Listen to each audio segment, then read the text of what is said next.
Bismillahirrahmanirrahim. Assalamualaikum warahmatullahi wabarakatuh. Waalaikumsalam warahmatullahi wabarakatuh. Alhamdulillahirabbil alamin. Allahumma shalli ala sayyidina Muhammadin wa ala alihi wa sahbihi ajmain. Alhamdulillah, bersyukur kepada Allah Subhanahu wa taala di kesempatan yang berbahagia ini kembali kami menyapa di Majelis Yas'alunaka Islam Solusi Kehidupan bersama Syekhuna saya Surahman Hidayat. Assalamualaikum warahmatullahi wabarakatuh. Bapak Ibu yang berbahagia, edisi kali ini adalah edisi spesial yang mana pertanyaan-pertanyaan itu datang dari Sabila Salimah Berbagi Ilmu dengan tema Ibu dalam Pandangan Islam. Jadi kaitan-kaitan kedudukan seorang ibu dalam Islam. Ya. Baik, kami ucapkan terima kasih kepada komunitas Sabila yang telah menyampaikan pertanyaannya. Mudah-mudahan menjadi asbab ilmu kita bersama. Langsung saja pertanyaan yang pertama datang dari Ibu Regina asal Kuningan yang menanyakan tentang hukum merayakan Hari Ibu dalam Islam. Bismillahirrahmanirrahim. Assalamualaikum warahmatullahi wabarakatuh. Waalaikumsalam. Allahumma salli ala sayyidina wa maulana Muhammadin wa ala alihi wa sahbihi ajma'in. Terkait Hari Raya Ibu itu sudah berlaku ya, baik tingkat internasional, negara-negara barat maupun tingkat nasional. Ya, persisnya sejak tahun 1928 ya kan. Itu dari satu kesadaran komunal kolektif para ibu ya kan, menyadari bahwa betapa pentingnya posisi dan fungsi serta peran ibu. Nah itu ya kan. Agama tentu tidak berurusan dengan soal peringatan hari ibu itu tanggalnya, tapi agama berurusan dengan ya, bagaimana anak-anak itu berbakti kepada ibu. Ya, ada dua istilah yang dipakai dalam Al-Quran dan hadis, yaitu ihsan dan birrul walidain. Ihsan itu ditempatkan setelah perintah ibadah kepada Allah, wabil walidaini ihsana, dan wajib berbuat ihsan kepada kedua orang tua. Waktunya tidak ditentukan. Itu setiap waktu ihsan itu ya kan. Adalah ibu sendiri kan berbuat atau mendidik anak itu tidak ada waktu yang ditentukan, sehingga istilahnya sepanjang jalan, sepanjang masa, jadi anytime. Demikian juga ya, doa anak kepada ibu itu ya memohon kepada Allah Subhanahu wa taala untuk mencurahkan rahmatnya kepada ibu dan bapak ya kan, yang telah mendidik kami dan menyayangi kami ya sedari kecil. Berarti kan waktunya itu tidak dibatasi kapan. Dan pada prakteknya ya, curahan kesayangan ibu itu ya sejak dalam kandungan ya kan, 9 bulan dalam kandungan, kemudian ketika wiladah melahirkan, Masya Allah, kemudian menyusui 2 tahun ya kan, setelah itu kemudian ya tentu mendidiknya secara bertahap ya kan. Itu jadi tidak ada waktu yang ditentukan kapan, tahun berapa, tanggal berapa ya, karena proses pembesaran seorang anak itu sejak dilahirkan, bahkan sejak sebelum dilahirkan itu tentu dilakukan oleh ibu itu dengan curahan kasih sayangnya, sehingga tidak perlu ada hari ya kasih sayang untuk ibu, hari ibu gitu, tapi setiap waktu, setiap hari itu ya wajib ya berbuat ihsan kepada ibu, sebagaimana setiap waktu itu wajib kepada beribadat kepada Allah Subhanahu wa taala. Kan 2 perintah Faqadha rabbuka, satu, ya Rabbmu sudah menetapkan Allah ta'budu illa iyyahu, supaya hanya beribadah kepada Allah. Itu setiap waktu, ya kan. Wabil walidaini ihsan, dan supaya berbuat ihsan kepada kedua orang tua itu setiap waktu, begitu. Jadi sehingga karena kebutuhannya setiap waktu, ya tidak perlu dibatasi hari, ya tanggal, ya karena kita memperhatikan anak yang baru lahir itu ya sebentar-sebentar saja nangis, sebentar-sebentar Perhatian. mau mendapatkan perhatian. Jadi pada realitanya memang tidak bisa ini hari ini saja untuk Ada batasan. tidak, ya. Jadi tidak realistis, ya, menentukan hari itu, apalagi minggu itu. Tapi yang harus adalah menentukan dan menetapkan, memerintahkan kewajiban untuk berbuat ihsan dan birrul walidain. Birrul. Ihsan artinya berbuat hal-hal yang baik, ya, untuk ibu dan bapak. Kalau birrul walidain berbakti kepada kedua orang tua. Ihsan itu tingkat di atasnya dari birrul walidain. Birrul walidain itu hal-hal yang ya memang perlu, ya kan.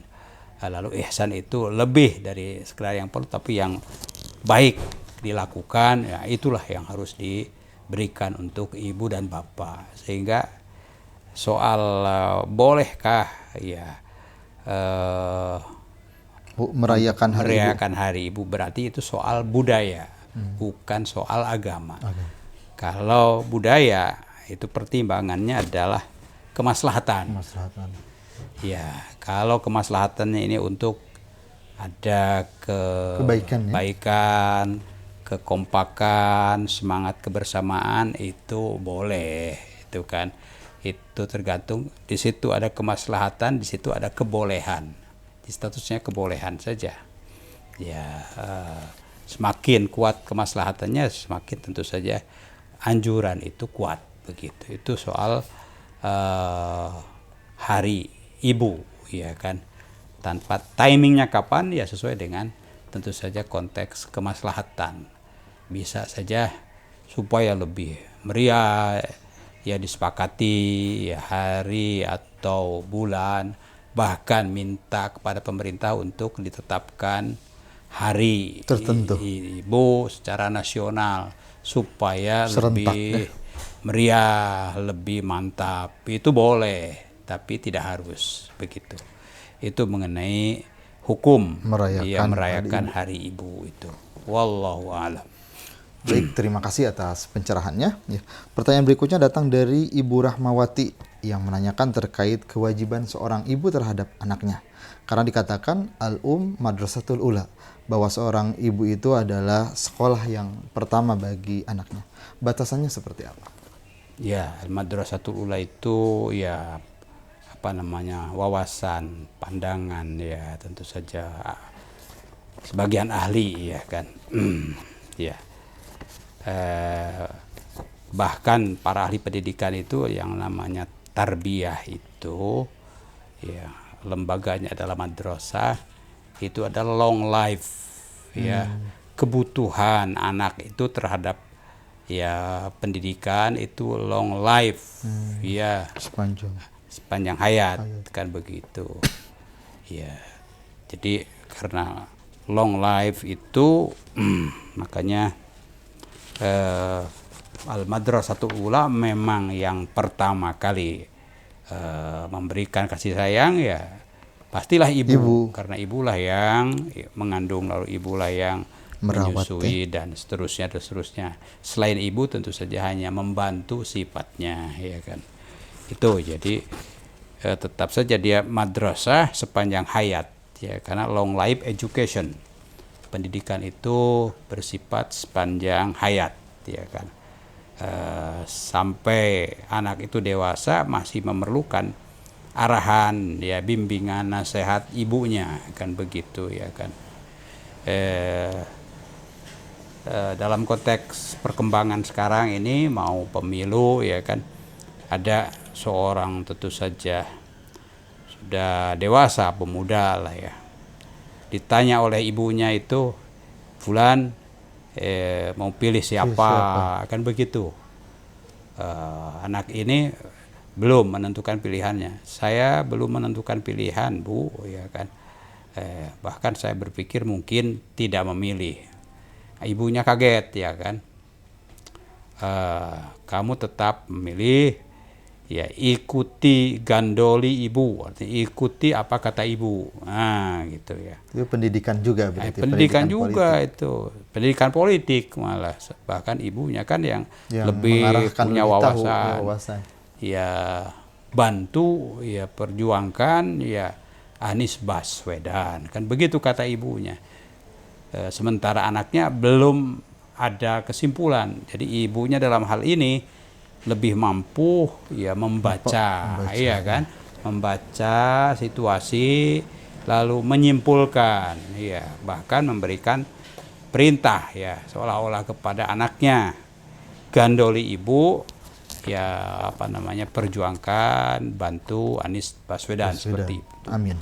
Ya, dan alhamdulillah dia itu sangat semangat dengan arahan ibunya, akhirnya dia ikut pilihan. Bukan hanya pilihan, dia karena dia itu gitu, sebagai ketua ya pedagang pasar tradisional se-Indonesia. Kan banyak para pedagang pasar tradisional se-Indonesia itu banyak. Nah, dia memutuskan untuk mengkoordinasikan para pedagang pasar itu dalam sebuah kekompakan lah, gerakan begitu. Nah, sampai seperti itu. Sehingga dengan arahan ibu itu kepada putranya yang sudah berumur, ya kan, mungkin 40 tahun atau kurang, kan menjadi maslahat gitu kan. Itulah pendidikan. Jadi sampai pendidikan politik ibu diajarkan. Itu juga masuk dan berperan begitu. Jadi tetap madrasah ibu itu kan, kapan diperlukan ibu memberikan arahan dan pencerahannya. Begitu, wallahualam. Baik, terima kasih atas pencerahannya.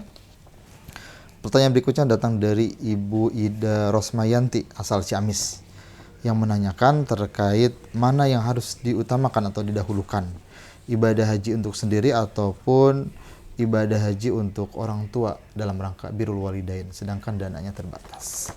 Ya, kalau ini ketentuan syariat, ya kan. Ada beberapa kasus. Ada kasus seorang bertanya kepada Rasulullah SAW bahwa ibunya atau bapaknya itu sudah tua ya, dan sudah kena kewajiban haji. Nah, begitu kan, artinya belum menunaikan ibadah haji, tapi dia sudah tua, mungkin akan repot lah ya. Apakah ahujju anhu, bolehkah aku menghajikannya, kan begitu. Dalam riwayat lain Bukhari Muslim tuh, apa ahujju anha, ya bolehkah aku menghajikannya, kan itu ya konteksnya. Ya, ya dijawab oleh Rasulullah SAW. Ya, nah itu kan utang kepada Allah Subhanahu Wa Taala. Haji itu kan kewajiban, ya sekali seumur hidup bagi yang punya kemampuan.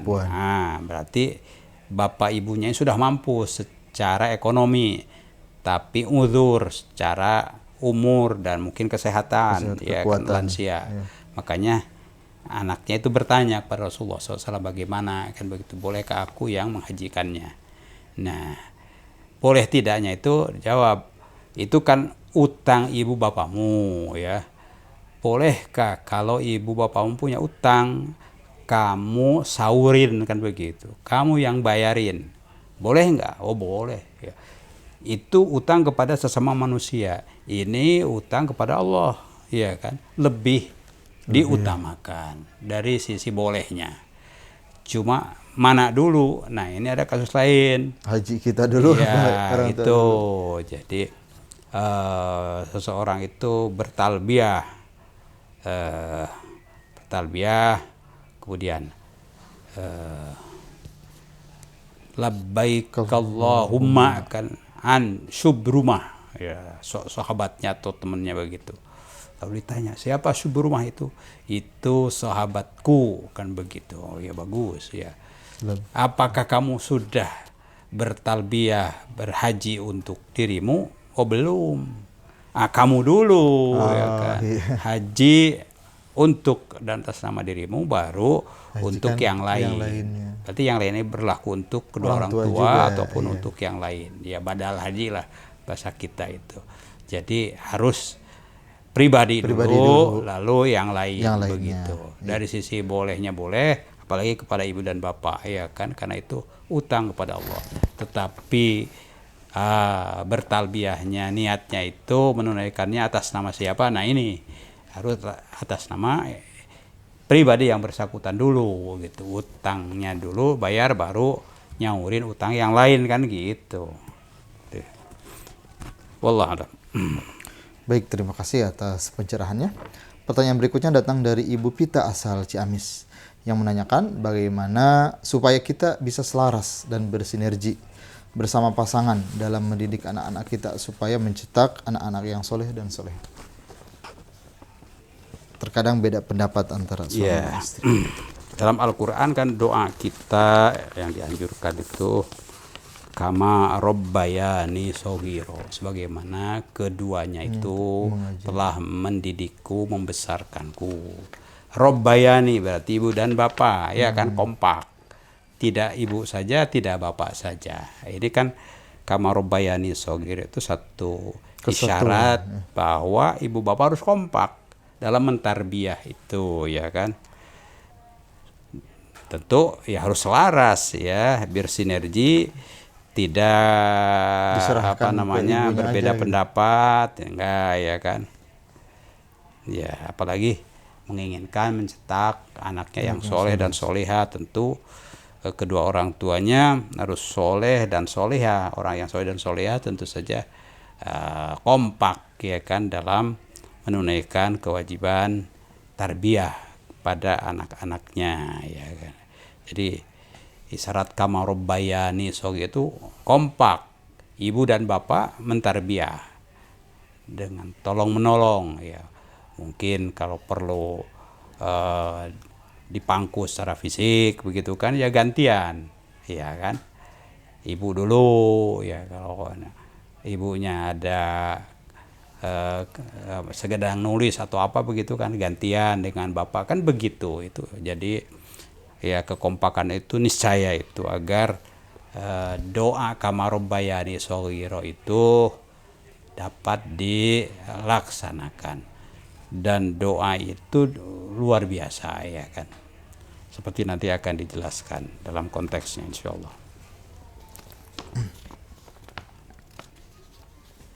Baik, terima kasih atas penjelasannya. Pertanyaan berikutnya dari Ibu Pita juga dari Ciamis yang menanyakan, terkadang seiring berjalannya waktu antara ibu dan anak itu terjadi miskomunikasi yang mengakibatkan orang tua marah berkepanjangan terhadap anak. Kemudian anak itu meminta maaf kepada orang tuanya, tapi orang tuanya ataupun ibunya tidak memaafkan. Ya, bagaimana solusinya seperti itu? Ya tentu harus diposisikan dulu. Kalau siapapun tidak mau memaafkan, itu kan posisi yang salah. Allah Subhanahu wa Ta'ala saja Ghafurun Rahim. Ghafur itu maha pengampun. Kapan saja ya hambanya itu beristighfar, mohon ampunan, Allah menjawab dengan ampunannya, bahkan memberikan kasih sayangnya, kan begitu. Allah begitu. Kalau kita sebagai orang yang beriman kepada Allah ya mengikuti tentu saja akhlak Allah Subhanahu wa Ta'ala. Takhallaqu bi akhlaqillah. Dalam sebuah hadis hasan bahwa kamu contohlah akhlak atau perangi atau sifat-sifat Allah Subhanahu wa Ta'ala. Termasuk ghafur ya, senang untuk memaafkan ya kan. Senang memaafkan. Itu dasar iman kita begitu. Jadi salah kalau tidak mau memaafkan. Sebanyak apapun dosa hamba Allah itu asal datang kepada Allah memohon maaf diampuni kan. Apalagi Seorang ya, ibu. dosa kepada manusia paling apalah ya begitu Ya, kan. tidak serta-merta sebagai orang tua. Paling itu kayaknya soal miskomunikasi, iya kan? Bukan dosa besar saja diampuni oleh Allah, ya kan? Ya, jadi ya ini harus di posisi kalau tidak mau kembali ya dosanya itu kepada ibu atau siapapun yang tidak mau memaafkan, dan itu dosa. Ya, tidak mau memaafkan kepada sama itu dosa, ya kan? Ya, dosa. Nah, itu jangan sampai seperti itu. Dengan terus tidak memaafkan berarti kan dari waktu ke waktu dihitung tuh dosanya ini sudah berapa bulan, berapa tahun kan? Rugi, ya kan? Rugi. Ya. Jadi kalau istighfar saja sebulan sudah berapa ratus, itu mengumpulkan pahala. Kalau tidak mau memaafkan sudah berapa bulan mengumpulkan dosa. Dosa Nah, berarti. itu yang harus Dipahami ya, dipahami betul, ya kan. Demikian. Baik, terima kasih atas penjelasannya. Pertanyaan berikutnya datang dari Ibu Ara asal Kuningan. Ya, sama ini lagi-lagi berbeda pendapat antara ibu dengan anak. Ini terkait masalah merayakan Hari Ibu. Ya, sehingga berbeda pendapat, marah-marahan, dan ibunya tidak memaafkan lagi-lagi. Seperti itu. Mohon penjelasan. Ya, terkait ya Beda mungkin pendapat. ibunya senang ya karena yang lain juga mengadakan acara, atau mungkin di negaranya ya itulah tinggal dimusyawarahkan. Wa amruhum syura bainahum. Urusan kemasyarakatan itu dimusyawarahkan sesama mereka, termasuk ya apakah kita mau mengadakan Hari Ibu atau tidak. Ibunya apa kekeh ya supaya diadakan, berarti itu sama dengan menghormati ibu. Kalau tidak berarti anak-anak tidak menghormati ibu, mungkin begitu, ya kan.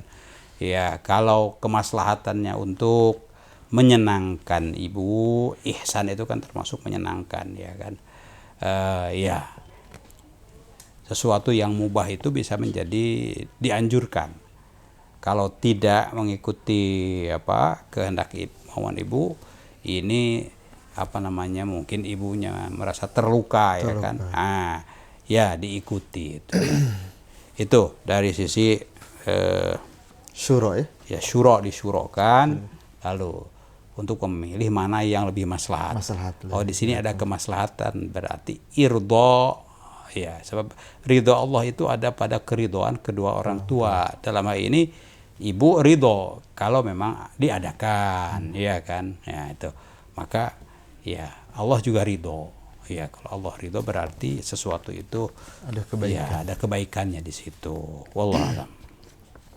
Baik, terima kasih atas pencerahannya.